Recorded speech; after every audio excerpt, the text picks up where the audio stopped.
L'enfer du Nord, 257 km entre Compiègne et Roubaix, 51 km de secteurs pavés. Les plus grands noms du cyclisme sont passés par là. La reine des classiques, détestée par Bernard Hinault, adulée par le Belge Tom Boonen. En 2014, la 112e édition consacre le Hollandais Niki Terpstra. Le Paris-Roubaix, ce sont des milliers de spectateurs sur le bord des routes. C'est la plus grande des classiques avec les coureurs les plus courageux qu'on peut voir. Nous supporter pour Tom Boonen, c'est le meilleur Belge pour le moment. Et pour nous, ça c'est la fête. C'est la fête de Belgique. Nous aimons venir ici tôt et préparer notre campement. C'est excitant de voir ce qui va se passer. Alors qu'est-ce qui fait la longévité du Paris-Roubaix? Pourquoi cette course attire les coureurs internationaux? Et pourquoi ce public reste-t-il fidèle? Le Paris-Roubaix a été impulsé par deux filateurs roubaisiens qui ont imaginé la construction d'un vélodrome à proximité du parc Barbieux. C'était en 1896. Depuis, la course a subi transformation et réajustement, un parcours qui a évolué au fil des années. Car oui, le pavé se mérite. Au total, le Paris-Roubaix, c'est plus d'un siècle d'histoire.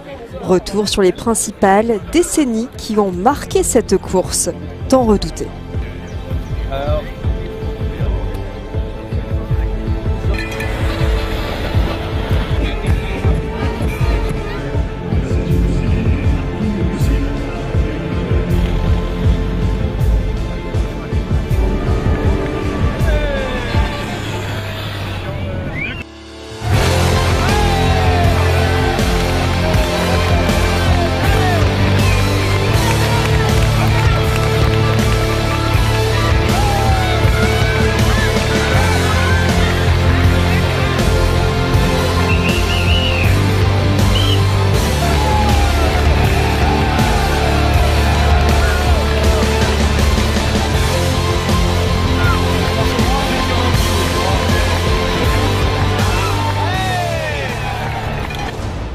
Une sensationnelle reprise sur la route. 104 coureurs disputent après 4 ans d'interruption le 41e Paris-Roubaix. Et c'est chaque année en avril que se dispute le Paris-Roubaix. Depuis 1896, la course n'a été interrompue qu'à l'occasion des deux guerres mondiales. Sur ces images, nous sommes en 1943. Le 41e Paris-Roubaix marque le retour de l'enfer du Nord après 4 ans d'arrêt. La course est déjà surnommée la dure des durs à cause de ses nombreux secteurs pavés, mais aussi de la poussière et de la boue. Des pavés souvent glissants à l'origine de nombreuses crevaisons et de chutes impressionnantes. Un parcours éprouvant pour le matériel et surtout pour les hommes. Pendant les années 40, la course devient plus rapide. Le nombre de secteurs pavés diminue en raison de la pose d'enrobés sur les routes.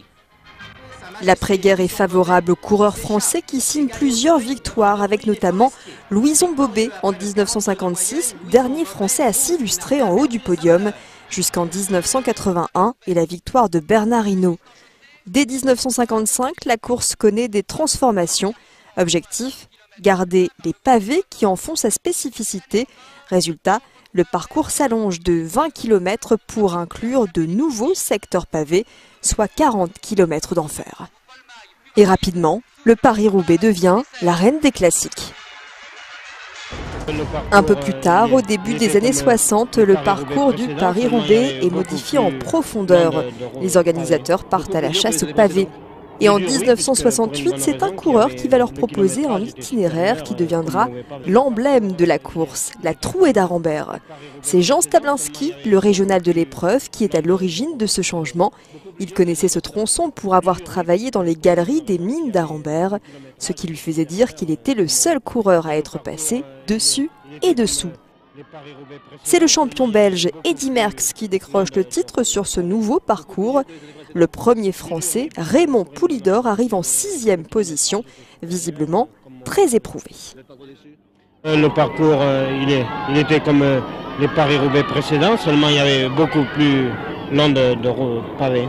Beaucoup plus dur que les années précédentes? Plus dur, oui, puisque pour une bonne raison, le kilométrage était supérieur comme mauvais pavé. À l'arrivée au vélodrome de Roubaix, le renard Stablinski revient sur ce nouveau tracé. Si vous deviez refaire le parcours, est-ce que vous choisiriez le même? Eh bien, Je pense quand même que la preuve a été faite, c'est quand même un grand champion qui gagne et tous les plus costauds sont devant. Donc le parcours, ça prouve quand même que c'est un parcours difficile et puis c'est un parcours valable. Jean Stablinski n'est jamais monté sur le podium du Paris-Roubaix, mais par son implication, il a contribué à construire sa légende. L'arène des classiques et ses 250 km entre Compiègne et Roubaix ne plaît pas à tous les coureurs. Le Français Bernard Hinault n'était pas conquis, ce qui ne l'a pas empêché de la gagner en 1981 après une course épique. À 12 km de l'arrivée, le champion chute à cause d'un caniche qui plonge sous sa roue. Quelques kilomètres plus loin, le Breton est victime d'une crevaison mais parvient à remonter le peloton. Et il finit par l'emporter au sprint au Vélodrome de Roubaix. Cette course est une hérésie, c'est ce qu'il déclare à l'arrivée. Oh non, parce que quand je vois le nombre de coups que j'ai fait aujourd'hui, et réussir à gagner quand même, je crois que j'y croyais même plus trop au bout d'un certain temps. Hein. Mais alors une victoire, ça n'efface pas toutes les défaillances, non pas les défaillances, mais tous les incidents que vous avez eus. Vous ne pensez plus qu'à la joie, non? On a la joie bien sûr, mais il y a quand même les chutes et je crois que ça marque quand même un peu. Hein. L'enfer du Nord a souvent vu les grands champions s'imposer, mais derrière, beaucoup ne résistent pas aux pavés, aux routes éprouvantes et à la boue. Ici, en 1983, les conditions étaient particulièrement difficiles. Il y a eu pas mal d'abandons, il semblerait. Ouais, beaucoup de chutes. Hein. Dès le début, ça glissait, il y en a eu partout. Un parcours chaotique, des conditions climatiques difficiles, le Paris-Roubaix n'a jamais aussi bien porté son surnom d'enfer du Nord. Pour assurer la longévité du Paris-Roubaix, vous l'aurez compris, le parcours est un élément clé. Chaque année, le tracé est méticuleusement étudié et les organisateurs assurent même une toute dernière reconnaissance quelques jours avant le coup d'envoi de la course. C'est le cas aujourd'hui dans le secteur d'Arambert. Organisateurs, élus et journalistes vont passer la journée sur le parcours, à Saulzoire, à Troisville et à Avelui, sans oublier la Trouée d'Arambert, l'un des tournants du Paris-Roubaix. C'est là que les meilleurs coureurs se détachent du peloton et que les leaders s'affichent. Objectif pour cette nouvelle édition, conserver un maximum de secteurs pavés. On se trouve actuellement à Avelui, la zone juste avant le tranché d'Ouallers-Arambert, une zone difficile qui permet au peloton d'être complètement disloqué pour arriver moins groupé sur le secteur d'Arambert. Et concernant l'édition 2014 de Paris-Roubaix, on a remodifié un petit peu l'approche jusqu'à Avelui, en allant rechercher des secteurs qui existaient du côté de Saulzoire et qu'on ne voulait pas laisser tomber. Et donc on a fait bifurquer un petit peu la course, orientée différemment, mais toujours en gardant une cinquantaine de kilomètres de secteurs pavés. Et à quelques jours de la course dans le Valenciennois, les habitants se préparent à accueillir les coureurs. Et oui, car le Paris-Roubaix, c'est aussi une ambiance. Tout le monde se prépare, s'apprête à venir sur le parcours, préparer des barbecues s'il fait beau, boire un petit coup de bière pour arroser ce spectacle. Il y a une ambiance qui est en train de se monter ici, comme chaque année, puisque pratiquement chaque année, Paris-Roubaix passe par ici. Pour les fameux pavés de la Trouée. Et donc c'est maintenant récurrent, hein, c'est maintenant inscrit dans la légende, c'est inscrit dans l'histoire. Pour cette édition 2014, les pavés du Nord sont gâtés car ils intègrent également le parcours du Tour de France. Aujourd'hui, le directeur de la Grande Boucle a d'ailleurs fait le déplacement dans la région. Vous savez qu'il y a des réaménagements qui sont faits chaque année par les collectivités ou par les lycées horticoles, notamment de Rheims, de l'Homme. A priori, ça devrait être sec pour dimanche prochain. C'est plutôt très propre jusque-là sur ce que nous avons vu. Maintenant, Paris-Roubaix reste Paris-Roubaix. La reine des classiques est évidemment une classique de grande difficulté. Nous sommes à Mons-en-Pévèle, quelques semaines avant le passage des coureurs du Paris-Roubaix. Creuser, drainer, assembler, c'est la mission de cette classe du lycée horticole de l'Homme. Dans le cadre de leur reconversion professionnelle, ces travailleurs motivés rénovent le chemin de la Croix-Blanche. Là c'était bien compliqué parce que bon, c'est des pavés qui ne sont pas réguliers, donc il n'y a pas de mesure. Et c'est plus ou moins à l'œil, c'est pas évident, quoi. Les difficultés, c'est essentiellement de retravailler avec les mêmes pavés qu'on a enlevés. Parce que du coup, c'est un peu un puzzle, quoi. Faut trouver pièce par pièce celle qui s'emboîte bien avec les autres. Beaucoup de travail physique, donc franchement que du bonheur. Non. Yves Blues, on profite beau temps, donc printemps, c'est magnifique. On a plein champ en campagne. Avant tout, c'est Paris-Roubaix, quoi. Donc tous les cyclistes vont passer par ici et on y est pour quelque chose, j'ai envie de dire. Il leur faudra une semaine pour refaire une petite beauté à ces pavés, endommagés par le passage des véhicules et par les intempéries au fil des années. Un coup de jeune qui ne doit pas pour autant dénaturer des siècles d'histoire. Pour ce groupe, le but est de reconstituer l'aspect voûté du chemin, comme à son origine. C'est déjà un pavé qui a été refait, puisqu'on a des couches de sable en dessous. Et en dessous des couches de sable, on avait de la brique concassée, qui s'est totalement écrasée, donc qu'il faut remplacer. Donc, en début de semaine, ils creusaient, après ils ont mis les différentes couches. Et puis maintenant, hier, ils ont tout assemblé. On a eu un petit problème de vandalisme, mais ça fait un peu mal au cœur, puisqu'on a dû refaire ce qu'on avait fait la veille. Bon, puis là maintenant, aujourd'hui, on est en finition. On va balayer, nettoyer, refaire les bas-côtés. Depuis 10 ans, un partenariat unit des lycées horticoles de la région à l'association Les Amis de Paris-Roubaix. L'objectif étant aussi d'assurer la sécurité des coureurs. Sur ce chemin ici de la Croix-Blanche, il y avait des ornières profondes. Donc elles sont dangereuses à la fois pour les coureurs, mais aussi pour les véhicules de la caravane, puisqu'on peut percer sa cuvette d'huile. Donc c'est important de rendre les chemins bien carrossables. Le pavé se suffit par lui-même, il est suffisamment dur. En fait, on n'a pas besoin d'y rajouter des nids de poules ou des ornières. Il faut que le terrain soit praticable. Élèves du lycée horticole de l'Homme, passionnés du Paris-Roubaix, chacun apporte sa contribution à la rénovation des pavés. Le conseil régional et les collectivités assurent une bonne partie du financement. Restons à Mons-en-Pévèle, car c'est là que s'est tenue pendant plus d'un mois une exposition sur le Paris-Roubaix. Les batailles en Pévèle, c'est son nom. L'occasion de revenir sur les grands moments de la course qui ont vu s'affronter les légendes du cyclisme entre 1955 et 2005. 60 ans de combats mythiques dont la victoire s'est jouée sur les routes de la Pévèle. C'est les 10 batailles les plus marquantes depuis les années 50 jusqu'aux années 2000 qui se sont déroulées dans la Pévèle, qui est le secteur le plus décisif dans la course avant Roubaix. Et donc le choix était de mettre en avant 10 des plus marquantes de ces 50 dernières années et à la fois remportées par des Français ou des Belges. Alors moi je retiendrai celle plutôt de Tom Bonnen, c'est peut-être une question de génération, je ne sais pas, et qui pour moi m'a marqué, que j'ai pu suivre d'ailleurs en direct à la télé. Tom Bonnen a gagné en fait en partant des secteurs pavés de la Pévèle. Tom Bonnen qui a remporté 4 fois le Paris-Roubaix. Cette expo, l'association Pévèle 1214-1304 l'a voulu bilingue avec des textes traduits en néerlandais. Des photos d'époque, des affiches datant des années 80, ce sont des documents d'archives précieux qui sont rassemblés dans le but de rendre hommage au Paris-Roubaix et à la Pévèle. Dans les années 50, il y avait déjà du macadam sur les grands axes, sur les grandes routes nationales qu'empruntait Paris-Roubaix. Donc la Pévèle a donc permis de sauvegarder Paris-Roubaix une première fois dans les années 50 en trouvant des nouveaux secteurs pavés sélectifs, et qui plus est en côte d'ailleurs, puisqu'ici il y a la côte de Mons-en-Pévèle, donc ça a intéressé grandement les organisateurs. Bon, ça a fonctionné jusqu'au milieu des années 60.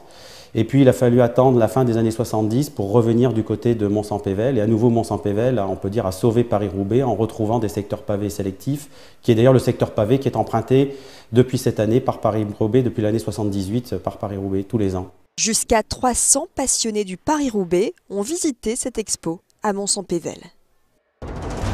Donc deuxième chose à penser, garder toujours une vitesse constante dans les virages. Ne jamais ralentir à l'approche d'un virage ou dans un virage. Troisième point, pédale automatique. Est-ce que vous avez l'habitude ou pas du tout? Non, pas du tout. Pas du tout, donc c'est aussi bien. Ce qui va vous servir de frein, ce sont vos cuisses. Donc pour accélérer, j'appuie sur les pédales classiques. pour ralentir, au lieu d'appuyer sur ma pédale, je vais tout simplement la retenir lorsque celle-ci. Dernière consigne de sécurité avant le départ pour ces volontaires en demande d'adrénaline sur piste. Si vous aussi avez l'âme d'un coureur cycliste, le Vélodrome de Roubaix, le STAB, vous propose des baptêmes à vélo. Pascal a souhaité tenter l'aventure. Très impressionné parce que je n'avais jamais mis les pieds dans un vélodrome, même dans l'ancien. Et puis c'est surprenant. Puis à la fois, il y a un peu l'envie de tester ce type de cyclisme quand on le voit à la télé. C'est super impressionnant. Donc on va peut-être pas vouloir imiter les pros, mais au moins on aura la sensation du vélo sur piste, quoi. Juste avant de démarrer, vous êtes dans quel état d'esprit? Vous êtes excité un peu? Excité, oui, et puis, mais bon, sans vouloir chercher à faire de prouesse non plus, hein. On va essayer on va peut-être pas être au top, mais... Pas d'appréhension? Pas d'appréhension, non, pas spécialement. L'occasion de se prendre au jeu et d'effectuer quelques tours sur le parquet de l'enceinte roubaisienne. Après un brief complet, les candidats n'ont plus qu'à se lancer. Okay, ça va.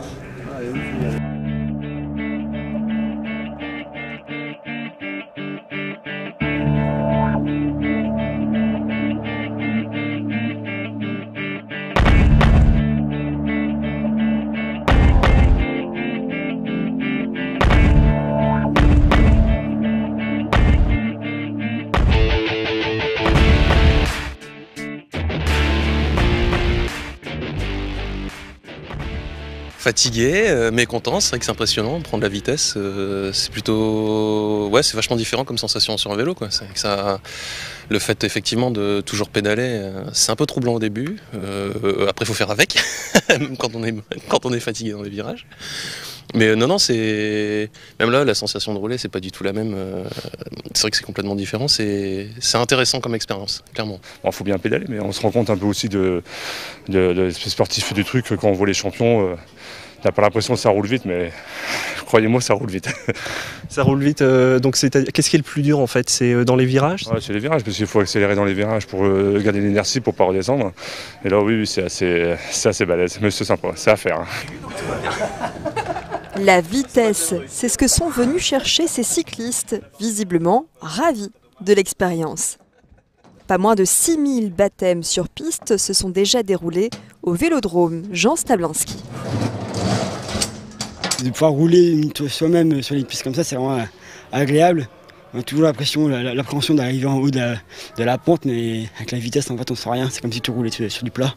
C'est ça qui est impressionnant, c'est vraiment sympa. Je pense que je vais sûrement revenir parce que on passe un bon moment et c'est convivial en plus avec la famille, c'est sympa. L'arrivée du Paris-Roubaix, c'est ici.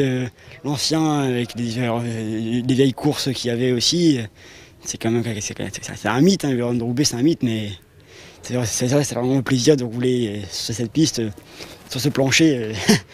Un plancher, dernier cri, entièrement couvert avec une piste de 250 mètres située au sein même du Parc des Sports de Roubaix. Comptez 15 € pour un baptême, avec une principale difficulté, ne jamais s'arrêter de pédaler pour prendre assez de vitesse et gagner en hauteur dans les virages. C'est juste une question de vitesse. Voilà, à titre d'info, à 27 km/h, vous passez partout sur le vélodrome. Et ce qui rassure les gens, c'est que si au premier tour on tient en bas, donc à cette ligne noire, pour la même vitesse, on tiendra en haut puisque la pente est exactement la même. Donc c'est vraiment une question de vitesse. Beaucoup de gens ont peur d'être solidaires avec le vélo, se retrouvent les pieds bloqués, ça les met pas, ils sont mal à l'aise, mais au bout de 2-3 tours, ils comprennent vite fait l'intérêt et ça passe sans problème. Les cales, c'est ce qu'on retrouve sur les pédales avec les vélos, ce qui nous permet d'avoir le pied fixe sur le vélo pour vraiment être solidaire avec le vélo. C'est quelque chose d'obligatoire pour un point de vue sécurité, ça permet vraiment d'être solidaire avec le vélo et de garder toujours cette vitesse minimum dans les virages. Merci, avec plaisir. Et à la fin du baptême, satisfaction et fierté pour ceux qui ont osé affronter la piste du Vélodrome de Roubaix.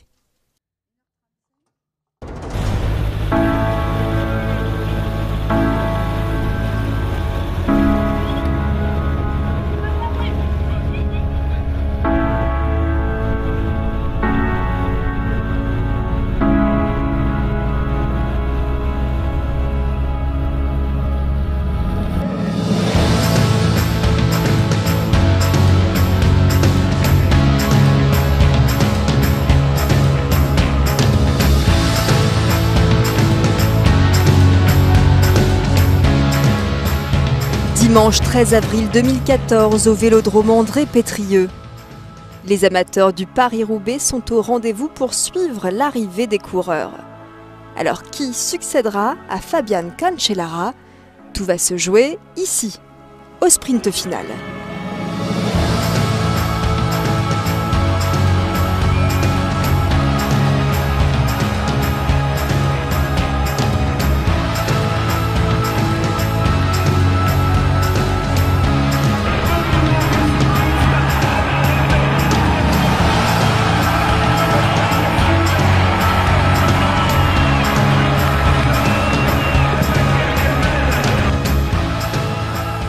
Et c'est le Hollandais Nicky Terpstra qui s'impose, la 6e victoire néerlandaise depuis la création de la course.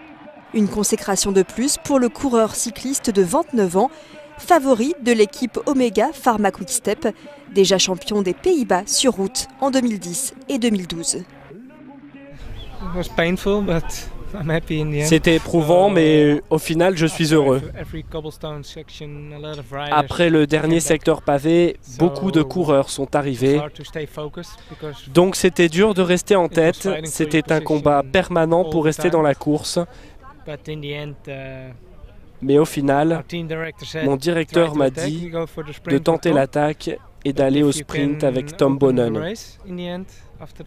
Donc on a ouvert la course après le dernier secteur pavé. C'est ce que j'ai fait. Tous les favoris sont là, donc c'est un beau Paris-Roubaix. Et puis il faisait quand même partie des favoris. On l'avait cité parmi les favoris. On savait que l'équipe Omega Pharma n'allait pas se laisser faire. Et si c'était pas lui, c'était Stybar. Si c'était pas Stybar et lui, c'était Boonen. Bref, voilà. Après, c'est tactique, c'est technique et c'est le meilleur de l'équipe qui l'a emporté. Avec une vitesse moyenne de 41 km/h, Nicky Terpstra grimpe en haut du podium et reçoit le très symbolique pavé du Paris-Roubaix. Première place devant l'Allemand John Degenkolb, déjà habitué des classiques à seulement 25 ans. Fabian Cancellara, vainqueur de la précédente édition du Paris-Roubaix, s'en sort sur la 3e marche du podium. Le Suisse qui s'est accroché au sprint final sur ce vélodrome. J'ai fait mon maximum, j'arrive 3e. C'est tout de même une satisfaction de rentrer à la maison avec ça, après avoir gagné le Tour des Flandres, après le podium à San Remo. Je suis toujours sur le podium de l'une des 5 plus grandes courses européennes. Tout ça me permet de rester positif.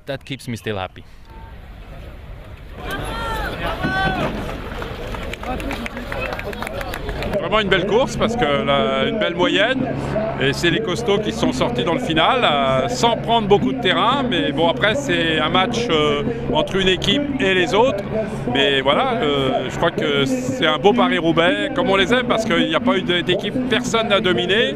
Sagan a essayé, il a coincé dans le final, bref un beau parcours, mais attention il y avait le vent défavorable souvent et le vent a joué un rôle très important sur le déroulement de l'épreuve.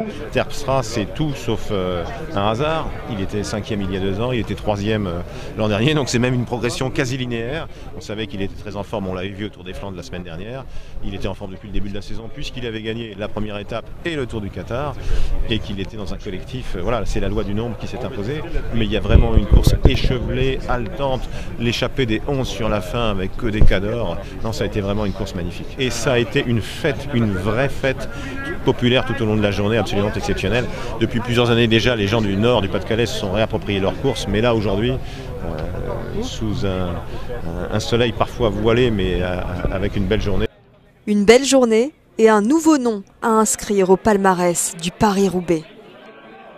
Une édition qui aura une nouvelle fois illustré les grands favoris du cyclisme international, ceux qui sont parvenus à franchir les pavés du Nord. 3e de l'épreuve, qui va être félicité maintenant par monsieur Daniel Percheron, donc président de la région Nord-Pas-de-Calais, donc remet la médaille.